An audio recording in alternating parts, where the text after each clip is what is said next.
Olá pessoal, esse áudio é referente à 21ª nota de aula remota do curso de Introdução às Variáveis Complexas do dia 29 de setembro de 2020. Tá?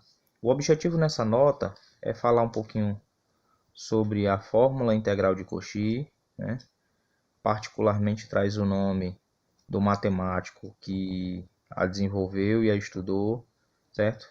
Esse é um resultado extremamente importante na análise complexa e no que diz respeito ao estudo da integração, tá? Funções de uma variável complexa. Esse teorema ele lida com funções analíticas e diz essencialmente, olhem aí da metade para o fim da página 1, que quando você tem uma função analítica definida num certo domínio do conjunto dos complexos, então f é definida como sendo 1 sobre 2πi da integral sobre o contorno fechado de f de xi sobre xi menos e dz, onde z é um elemento da região R e C é qualquer contorno fechado e simples de R que dê uma volta, né, com respeito ao ponto Z contido a R, tá bom? Então, essencialmente é isso que diz o teorema, tá? A demonstração desse teorema é uma demonstração relativamente longa, eu diria para vocês, né? Com muitos passos, tá? Eu vou aqui tentar dar um sketch da demonstração para vocês. Então, o que vocês vão fazer? Vocês vão tomar Z, um ponto no domínio, e um contorno, como está sendo indicado no enunciado do problema. Então, eu sei o seguinte, como Z é um ponto, certo? Do interior da região que está circundada por C, o que eu sei? Eu sei que existe uma certa distância ao qual esse ponto está do contorno C. Então, o que eu faço? Eu coloco ali, tá, uma bolinha, tá? Eu coloco, na realidade, uma bolinha, não, um disco, né? Porque no R2 a gente considera bolas como discos. A gente considera, então, um disco fechado, contido na região que está sendo circundada por C. Note que uma vez que eu escolho esse disco, qualquer disco que tiver um raio menor ou igual com que esse que eu escolhi, continua satisfazendo o mesmo tipo de propriedade. Ele continua dentro da região desejada. Então eu sei o seguinte, pelo teorema 5 da nota de aula 19, a gente pode concluir que a integral sobre o contorno fechado de φ de xi sobre xi menos e de xi é igual ao contorno, né? É igual à integral de contorno. Agora, ao invés de considerar o contorno C, eu considero o contorno do disco que eu acabei de tomar, certo? Da mesma função, tá bom? Ou seja, eu passei a integral do contorno original que eu tinha tomado para um contorno de um disco centrado no Z e com um certo raio delta, tá? Agora eu faço o seguinte, né? Agora eu escrevo f de xi como f de z mais f de xi menos f de z. E aí a gente tem o seguinte, a gente tem que a integral sobre o contorno C de f xi sobre xi menos z dz é igual à integral de f de z φ de xi menos z dxi mais a integral da segunda parte da penúltima linha de 2, tá? Ou seja, eu dividi em duas integrais e observo que da primeira integral que o f de z ele é uma constante com respeito à primeira integral. Então eu posso tirar ele da integral de contorno, tá bom? De acordo com, então isso eu obtenho a identificação 1. De acordo com a parte final do exemplo 2 da nota de aula 20, né, o que a gente conclui? A gente conclui que a primeira integral ela é 2πi, certo? Assim, quando eu combino essa informação com a informação dada em 1, eu chego à conclusão de que a integral de contorno da função f de xi sobre xi menos z dz é 2πi f de z mais a integral, né, de f xi menos f de z sobre xi menos z, ou seja, que é o quociente de Newton, tá? dz, tá bom? Na realidade, nesse final, pessoal, não é dz, tá? Corrijam, é dxi, tá bom? Ou seja, então agora eu olho para 3, certo?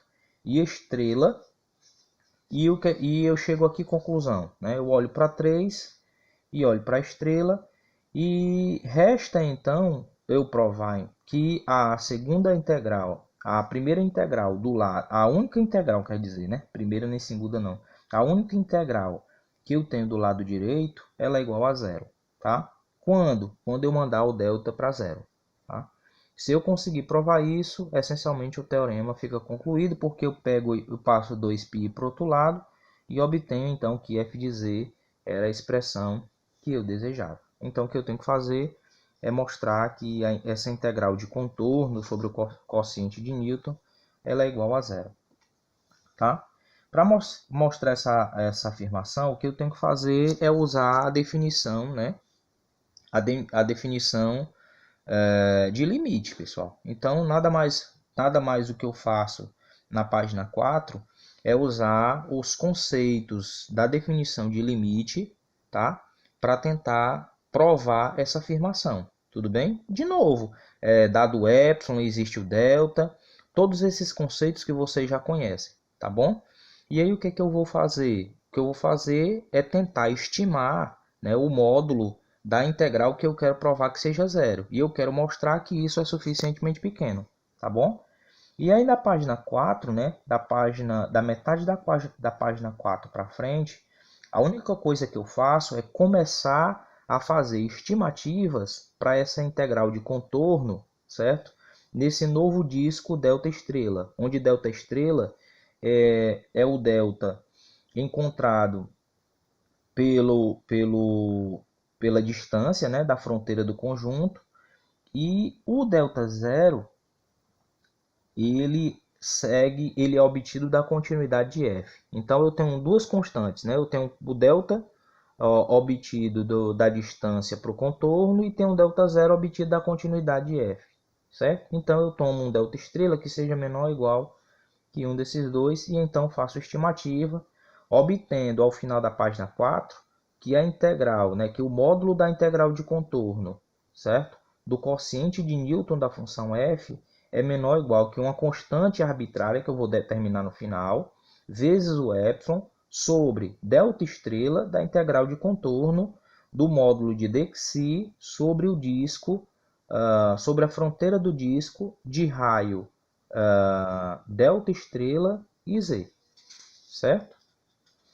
Por fim, o que é que eu faço? Eu noto que a integral em 5 nada mais é do que o cálculo do comprimento do disco, tá? Ou seja, a integral de contorno sobre a fronteira do disco d estrela, na realidade é 2π delta estrela. E aí então eu faço a substituição, né?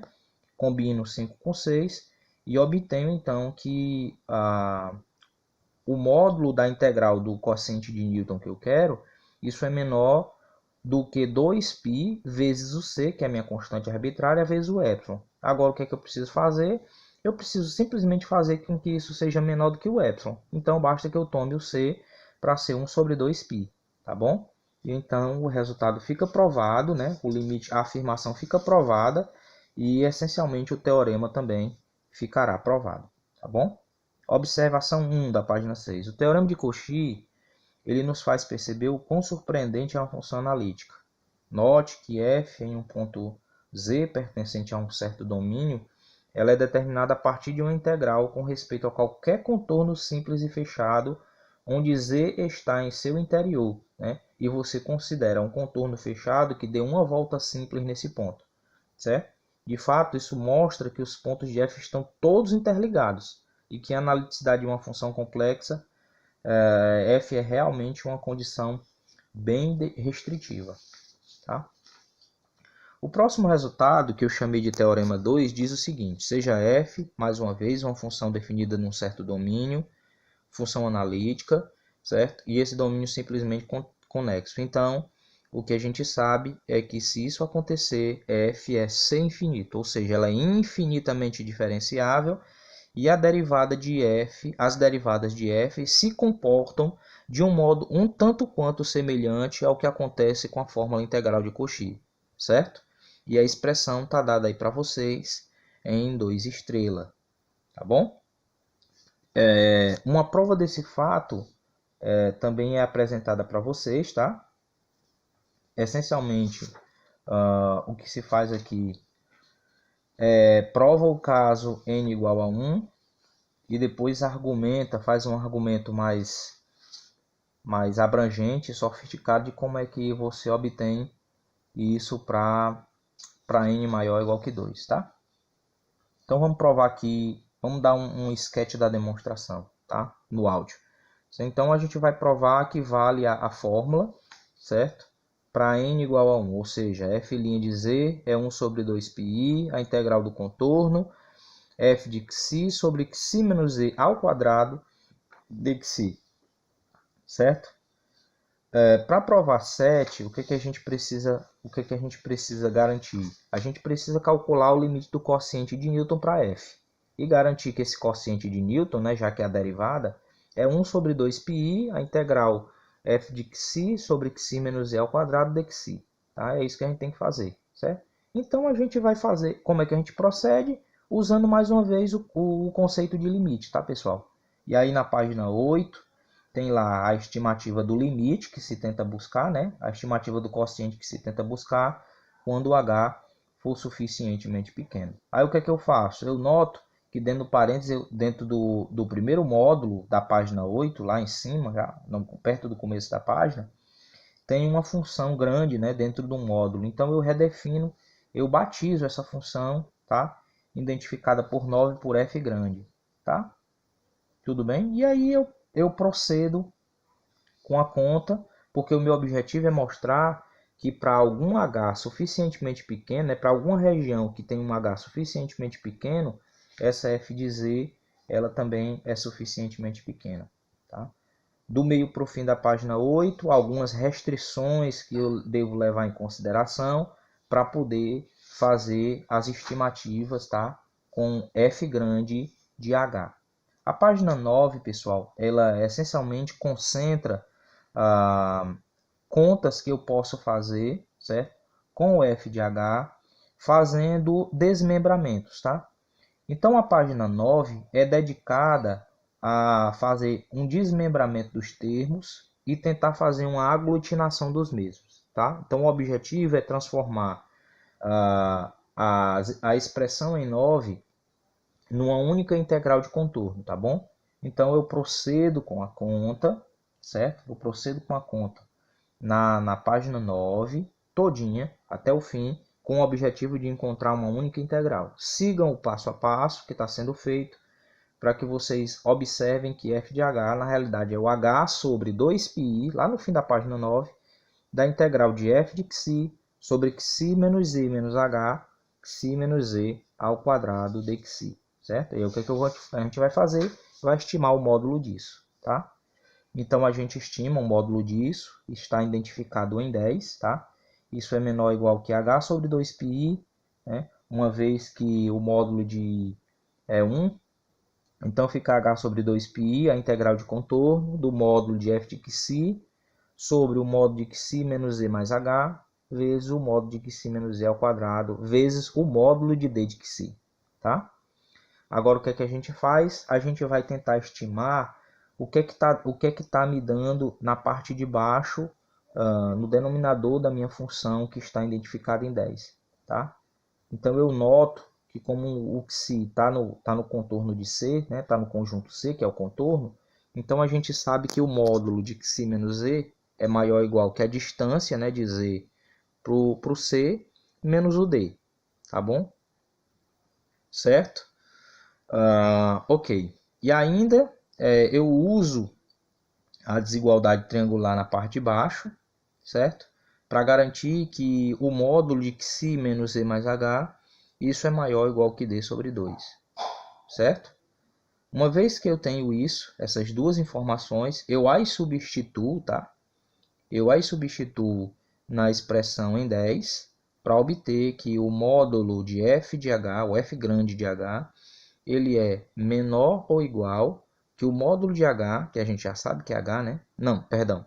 Eu não sei se h é um número complexo, né? O módulo de h, de fato, sobre π vezes d ao cubo da integral do contorno de f de xi vezes o módulo de D de Xi.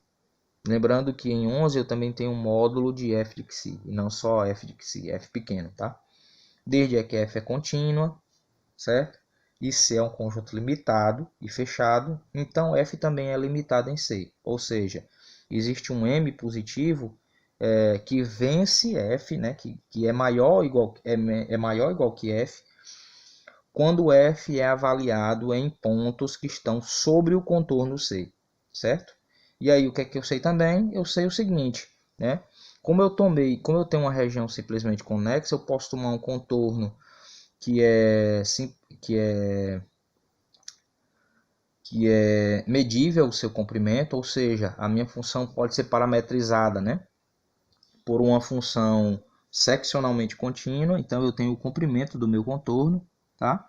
Então essencialmente a integral é um número e o módulo de f de Xi, f pequeno, também pode ser controlada por um número real, certo? Então eu estimo o módulo da f grande de h, certo? Isso na página 11, no início da página 11, como o módulo de h vezes m vezes l sobre π vezes d ao cubo. Ou seja, se eu escolher o h convenientemente, né? Ou seja, o h sendo menor do que π vezes d ao cubo sobre m vezes l vezes o epsilon, eu consigo então concluir que o módulo da minha FH é menor do que epsilon e, portanto, provo assim a primeira parte, tá? Primeira parte do teorema.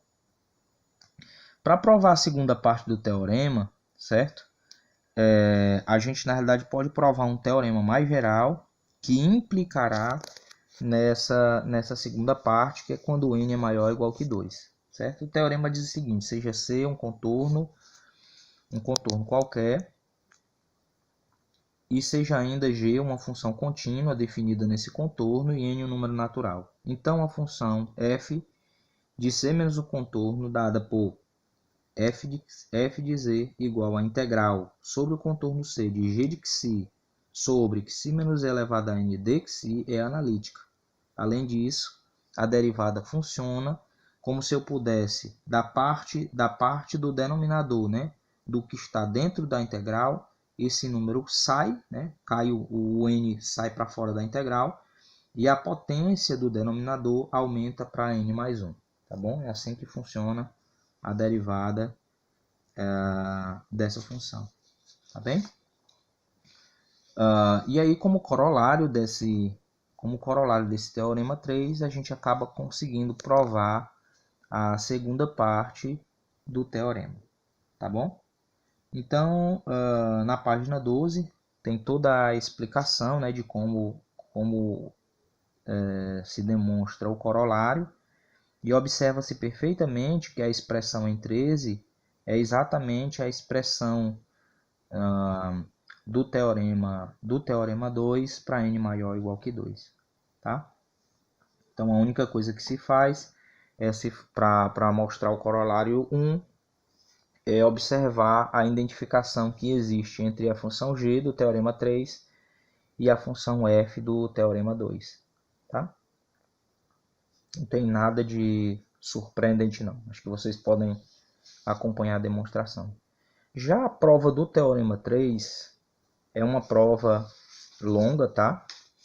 Na verdade, é uma prova bastante longa, com muito cálculo mesmo. E ao longo dessa demonstração, eu coloco inúmeras observações de vermelho para que vocês possam acompanhar a prova. Na realidade, de agora até praticamente o fim da nota de aula, certo? Ou seja, a gente está aqui na página 13. Da página 13 até a página 18, certo? Dessa nota de aula, a dedicação inteira é tentar explicar, tá, a demonstração do teorema 13. Pessoal, são muitas contas muito grandes, tá? Que não faz sentido eu narrar essas contas, tá? Todas as contas que eu considerei extremamente importantes e que eu precisava dar um parecer sobre o que é que eu estava fazendo na linha seguinte, eu coloquei uma nota, certo? Eu coloquei uma nota adicional em vermelho para que vocês possam entender o que é que eu estou fazendo, certo? de uma linha para a outra linha, tá? E isso acontece ao longo de todas as páginas, até a página 18, certo? Que é quando eu finalizo a demonstração do Teorema 3.